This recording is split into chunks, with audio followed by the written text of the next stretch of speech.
Gênesis capítulo 28, ao partir, olha, nós estudamos, eu não sei se foi em casa, na live, então o versículo 17, mas vamos pegar do versículo 10, que eu sei que no 14, do 12, e de 14 também, preguei Gênesis, né? Esse livro. Mas, então vamos pegar no versículo 10, para depois, aqui do versículo, a partir do versículo 16, fala do juramento de Jacó. E aqui no versículo 10, a visão de Jacó. Então, Gênesis capítulo 28. Vamos ler. E partiu, pois, Jacó de Berseba, e foi a Harã, e chegou a um lugar, e dormiu ali, porque já o sol se havia posto. E tomou uma das pedras daquele lugar, e a pôs por seu travesseiro, e se deitou naquele lugar. E sonhou, e eis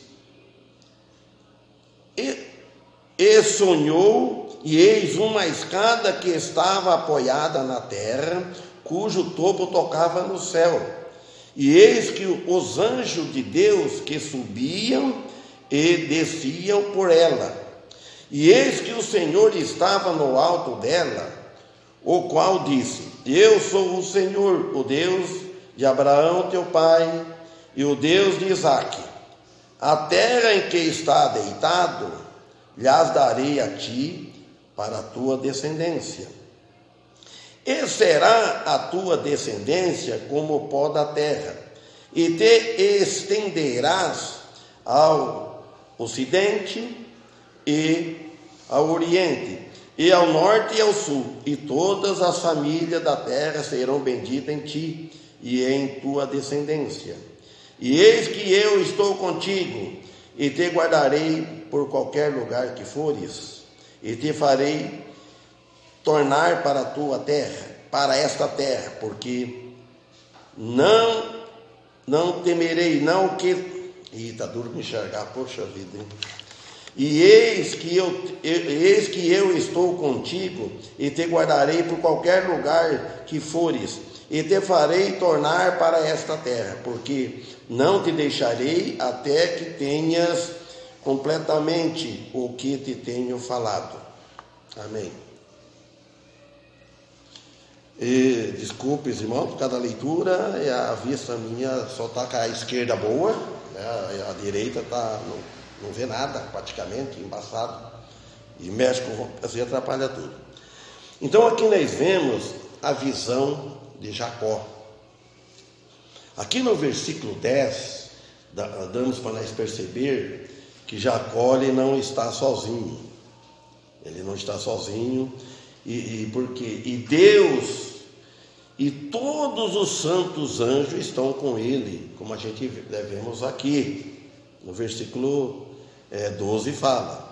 Então fala que ele chegou a um lugar e dormiu ali, porque o sol já havia posto, então já tinha chegado a noite. Então ele tomou uma das pedras, fala aqui no versículo 11, daquele lugar, e o pôs por seu travesseiro e se deitou naquele lugar. Então o sono aqui lhe representa como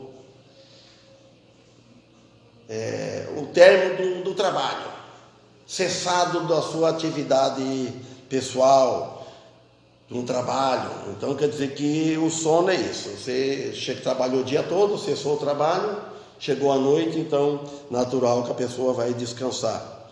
Então, e aí que Deus, no caso dele aqui, que Deus começa a trabalhar na vida dele, na atividade pessoal de Deus, né, pessoal. E Jacó, ele tinha muito que aprender, né? A como ver que está começando, começa aqui. E nós também temos muitas coisas que aprender. E às vezes, Deus, Ele trabalha quando a pessoa, às vezes você no sono, às vezes você relaxa, você desocupa de toda a sua preocupação. Aí, às vezes, que a gente tem que deixar o trabalho fora. Não trazer para dentro de casa o cansaço, né, os problemas.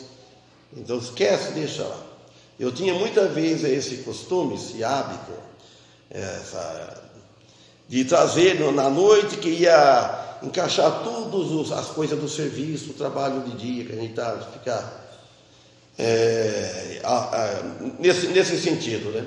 Mas nós, como cristãos, então aí deve deixar a noite, ora a Deus para dormir, aí Deus começa a trabalhar em nossas vidas. Então nós devemos aprender muitas coisas depois que nós aceitamos o nosso Salvador Jesus Cristo. Aqui no versículo 12 fala do sonho.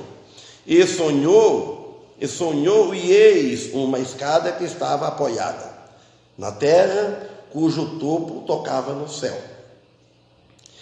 E eis que os anjos de Deus que subiam, desciam por ela.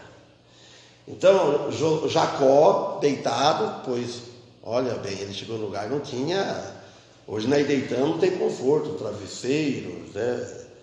E ele colocou uma pedra naquele local, ele começou, aí veio o sonho, começou a sonhar. Num certo sentido, a escada aqui, ela representa Cristo, né? Que ele viu que a terra topado na terra e topava o topo lá no céu, lá em cima. E a escada, e fala que cujo topo tocava no céu, e eis que falava que ele via no sonho, os anjos subiam e desciam. Ele não sonhando. Por que fala que Cristo representa a Cristo? Porque Cristo, ele é o caminho que leva para os céus. Então, que a escada aqui, ela está figurando uma figura de Cristo, que é uma escada que tem para ir para o céu. Cristo, ele é a escada, né? Ele é o caminho, isso. Então, ele sendo o caminho, e se referia aqui a isso, o começo do ministério de Jacó. Também, e Cristo também, no Evangelho de João, no capítulo 1:51, lá também fala que os anjos de Deus subiam e desciam. Vamos ver lá no Evangelho de João, capítulo 11, vamos ver, capítulo 1:51, Evangelho de João.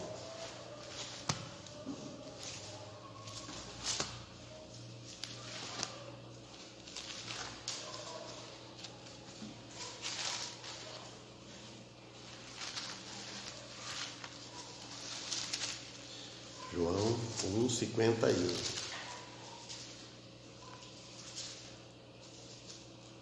Sim, aqui, ó. O último versículo, 51 do capítulo 1. Então falou, e disse-lhe, vou ler o 50. E se for assim, nós vamos longe. Vou ler o 51.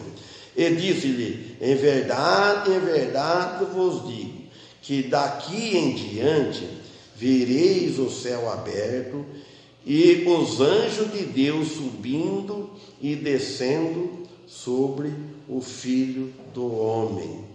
Então devemos ir lá em Gênesis, já figurando, uma figura mostrando antes que ia acontecer, e Jesus já falou que ele falou, em verdade vos digo, que daqui em diante, estava nos últimos dias, nas últimas horas, ele já estava vindo, ele ia voltar a ascender para os céus. Então aqui nós vemos, aqui no versículo 3 aqui de Gênesis, e eis que o Senhor estava no alto dela, e o qual disse, eu sou o Senhor, o Deus de Abraão teu pai, e o Deus de Isaac, a terra em que está deitado, lhe darei a ti para a tua descendência. que seria o Senhor Jesus Cristo, a tua descendência. Não falou plural, singular. Então, que um dia Jesus Cristo, ele ia voltar a este mundo, ele ia herdar essa terra. A terra é dele, mas ele ia tomar posse como um ser humano, como um homem. Ele ia vir neste mundo e viver. Então fala, e descia os anjos por meio dela, a ele. Mas também Deus mesmo também desceu nessa escada de glória e parou junto a ele, o patriarca Jacó, com uma pedra como travesseiro, literalmente falando. Aqui nós vemos que para a força, ele saindo da força desta terra, e agora é dito isto pelo Senhor: lhe darei a ti e a tua descendência. Só a fé poderia aceitar tal promessa. Então, versículo 14 fala: e será a tua descendência como pó da terra, e te estenderás ao ocidente e ao oriente, e ao norte e ao sul, e todas as famílias da terra serão benditas em ti e em tua descendência. Então, isso ele está falando de Cristo. Todas as famílias da terra serão benditas em ti e a tua descendência, que é Cristo. Porque nós tudo viemos de lá. Nós viemos, somos tudo Jacó. Jacó depois foi passado por Israel, é o mesmo. Só que a gente não tinha mudado o nome dele para Israel, né? E fala, eis que estou contigo, no versículo 15, e te guardarei por qualquer lugar que fores, te farei tornar para esta terra, porque não te deixarei até que tenha completamente o que te tenho falado. Então, eu tinha que cumprir tudo que tinha falado. Então, Deus disse assim, que ele está contigo, né? Foi isso para Jacó, ele conosco também, que nós servimos ele, nós somos filhos dele, e ele está conosco, ele nos guarda. Ele guarda nós a todo momento, por qualquer lugar que fores. Então ele falou para Jacó. Jacó ele ia saindo, ele ia viajando, procurando.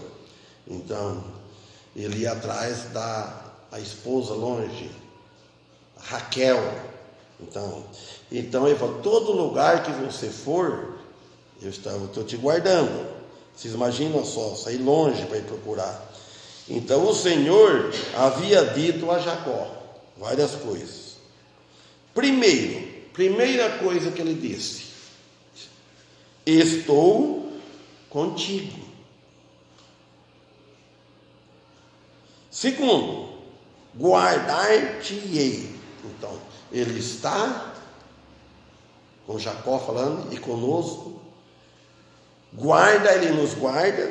Terceiro, te farei tornar para esta terra. Então vai, mas eu te farei tornar para esta terra.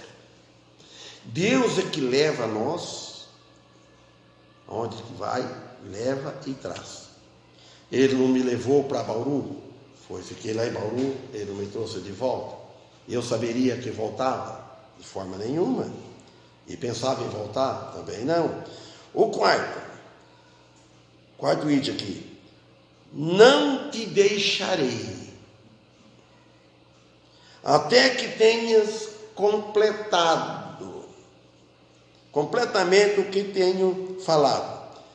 Estas mesmas promessas são para nós também, que confiamos nele, que entregamos as nossas vidas a ele. Agora no 16 é o juramento de Jacó. E despertando Jacó de seu sono, disse: certamente o Senhor está neste lugar, e eu não sabia.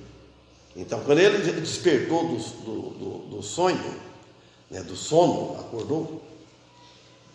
Olha, parece que foi aí por aí. Quando a pessoa se converte, ele pode ter aquele sono espiritual. Quando você desperta do sono, tem muitos que estão dormindo espiritual. Ele falou assim: olha, eu não sabia, o Senhor certamente está neste lugar. Então, pela primeira vez, o Senhor Deus se revela a Jacó, né? Então, pela primeira vez. E esta é a noite que Jacó passou esse sono, e talvez que ele tenha nascido de cima, né? Tudo isso nos diz que toda a esperança da carne tem que morrer. Então nós, quando acordamos do sono, né, sem ter Cristo, nós acordamos para a realidade, porque onde a luz que faz a separação da escuridão, das trevas. Então nós devemos, a esperança da carne tem que morrer. Quando a pessoa não é cristão, não é crente, ele tem uma esperança. Ele tem uma esperança que ele vai para os céus, que ele vai através de uma religião, ou que ele vai por meio de uma religião, ou por meio de obras, ou por meio de qualquer coisa que for, mas menos Cristo, de aceitação a Cristo. E o Espírito Santo depois ele revela tudo adequadamente para a pessoa. Aí o 17, aí fala, e teve medo e disse, quão terrível é este lugar. Este não é outro lugar senão a casa de Deus, e esta é a porta do céu, ele disse. Ele acordou. Porta do céu é Jesus Cristo. João 10, versículo 9. E se levantou Jacó cedo pela manhã, de madrugada, versículo 18, e tomou a pedra que tinha posto por seu travesseiro, e a pôs por cima, e derramou azeite em cima dela. Então a pedra aqui é um tipo de Cristo, a pedra. Cristo, ele não fala que ele é a pedra angular, é a pedra da esquina. A esquina que é da igreja, ele é a pedra angular.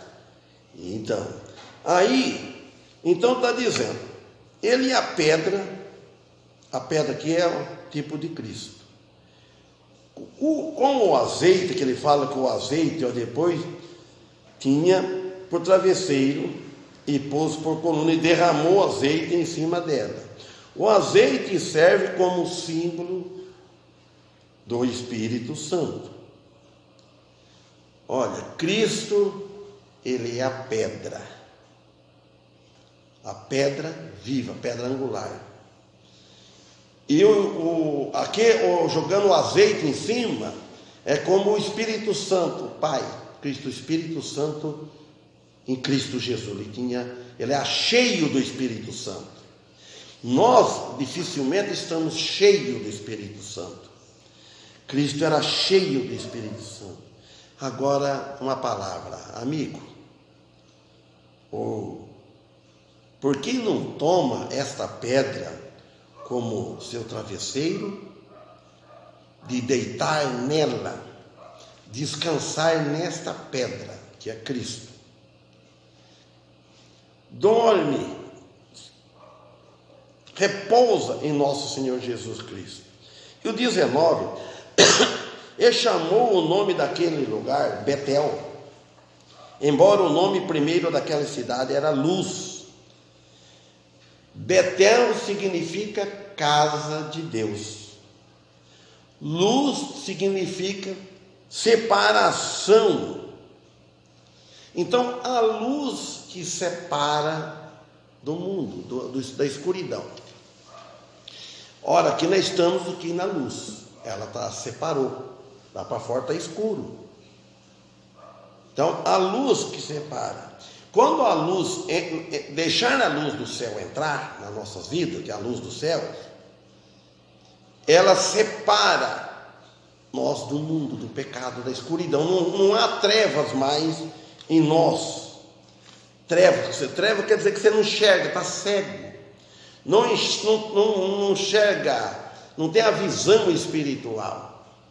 Então, a luz espiritual, que é Cristo, quando ele entra no crente, ele separa o cristão do mundo, porque tem a luz. E o 20: e fez Jacó um voto dizendo, olha, ele fez um voto. Então hoje nós não devemos fazer voto, porque o voto, quando faz voto, deve cumprir. Propósito é uma coisa, você propor uma coisa, você está em propósito, não está fazendo voto. Então, e fez Jacó um voto dizendo, se Deus for comigo e me guardar nesta viagem que irei, e me der pão para comer e veste para vestir, olha, vestir, e se eu voltar em paz para a casa de meu pai, o Senhor será o meu Deus. Ele fez um voto.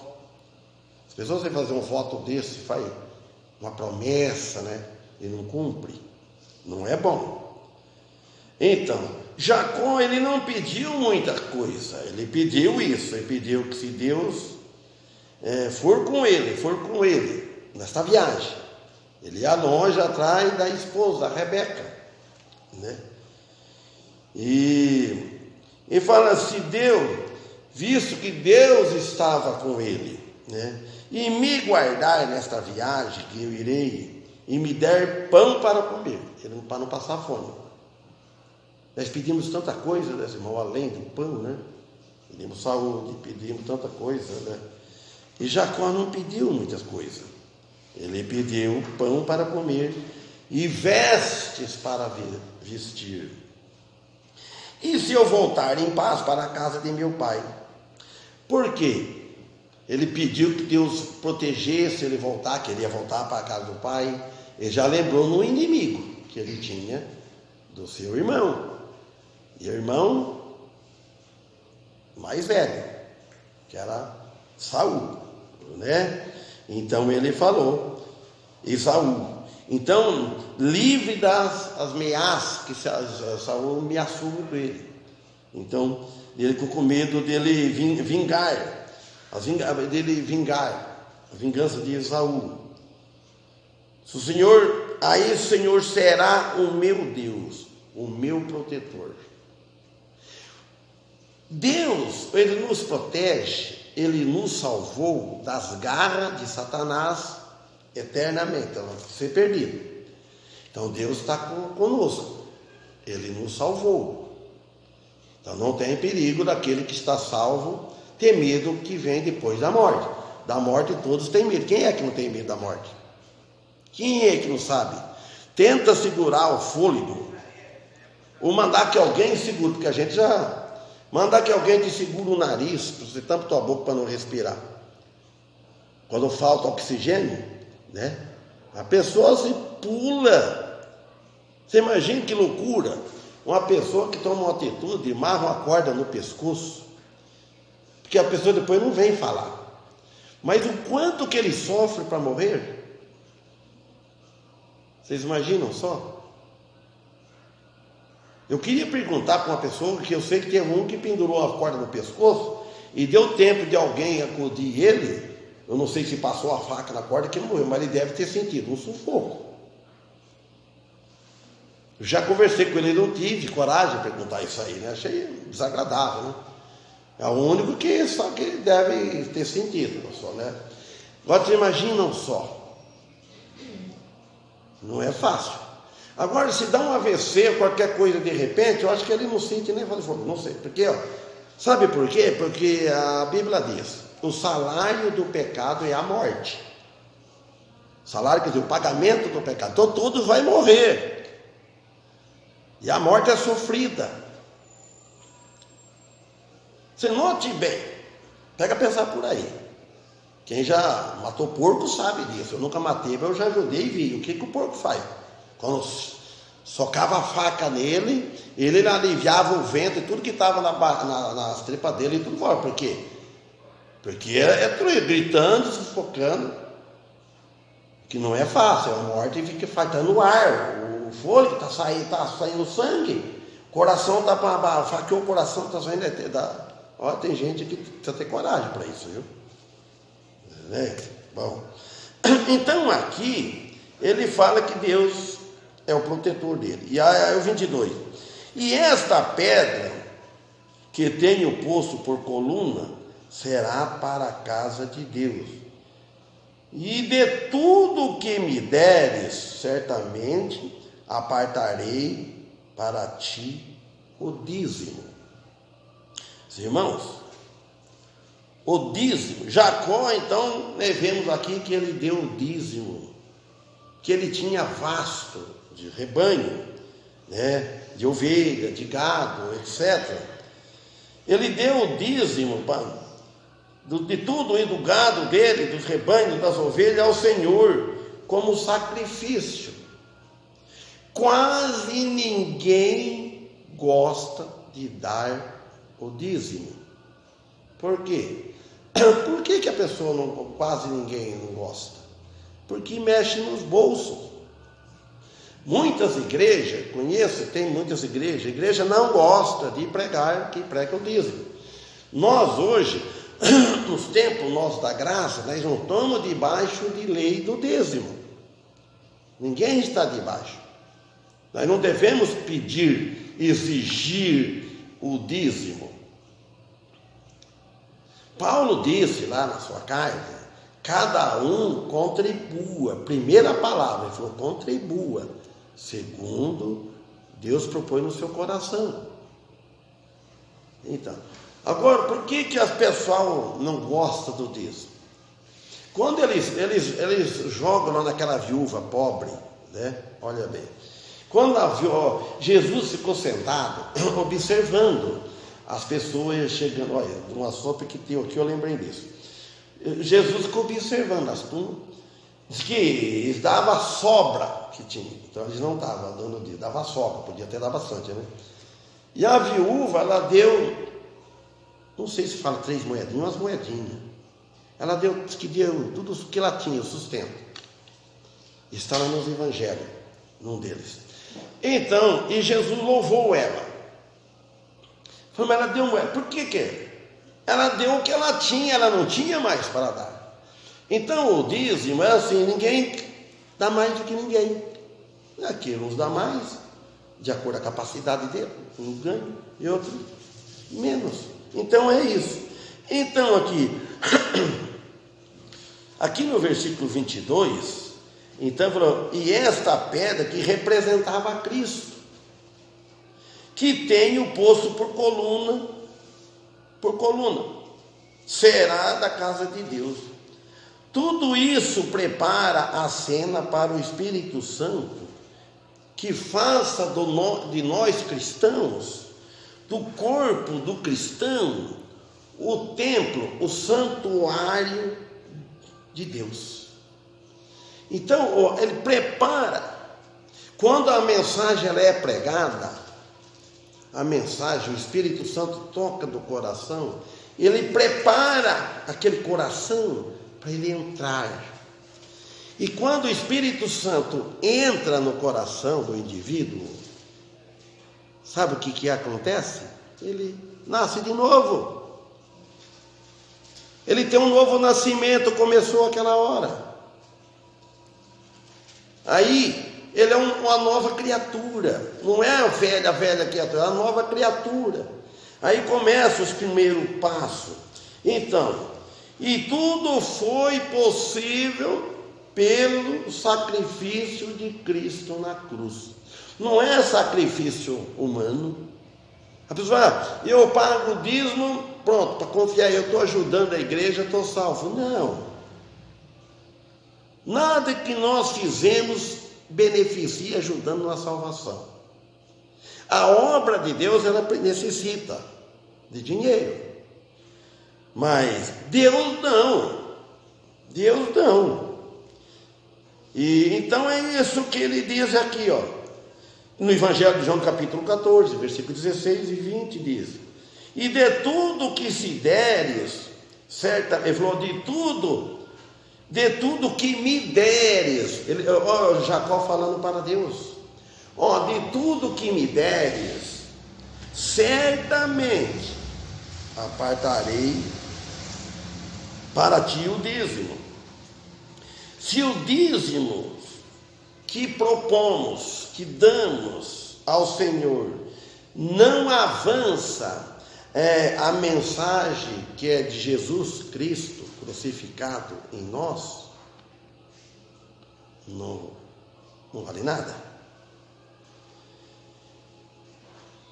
Então, na realidade, nós não estamos dando o dízimo. Não é com lei, não vou interpretar, porque eu sou difícil de falar de dízimo. Nós não usamos, porque deu o assunto aqui. Então, a primeira ocasião que se menciona na Bíblia os dízimos, fala quando Abraão entregou o dízimo a Melquisedeque. Isso foi antes da lei. Então o dízimo ele faz parte, porque puseram, mas Abraão deu o dízimo a Melquisedeque, que era o tipo de Cristo, como sendo nosso grande sumo sacerdote Jesus, que se converteu nisto ao morrer na cruz, como um sacrifício. Portanto, ambas as ocasiões de entregar os dízimos fala da cruz de Jesus Cristo e a sua vida que ele deu por nós. Eu vou só dar um início aqui no capítulo 29, outro dia a gente estuda. Então Jacó se pôs a caminho e foi à terra do povo do Oriente. Então este caminho duraria mais ou menos uns 20 anos. E olhou e viu um poço no campo, e eis que 3 rebanhos de ovelhas estavam deitados perto dele, porque daquele poço dava de beber aos rebanhos. E havia uma grande pedra sobre a boca do poço, falando de pedra de novo. E se ajuntaram ali todos os rebanhos, e removiam a pedra de sobre a boca do poço, e davam de beber para as ovelhas, e tornavam a pôr a pedra sobre a boca do poço no seu lugar. E lhe disse Jacó: meus irmãos, de onde sois? Você viu que que estava vindo? Eles disseram: somos de Harã, era onde que ele ia indo. E ele lhe disse: conheceis a Labão, filho de Naor? E eles disseram: sim, conhecemos. Que Labão, ele era irmão da mãe de Jacó. Então, vejam bem, Jacó, se Labão era irmão da mãe de Jacó, a Rebeca era filha, então ele ia casar com a prima. Disse-lhe mais: encontra-se bem de saúde? Ele perguntou. E eles disseram: sim, está bem. E eis aqui Raquel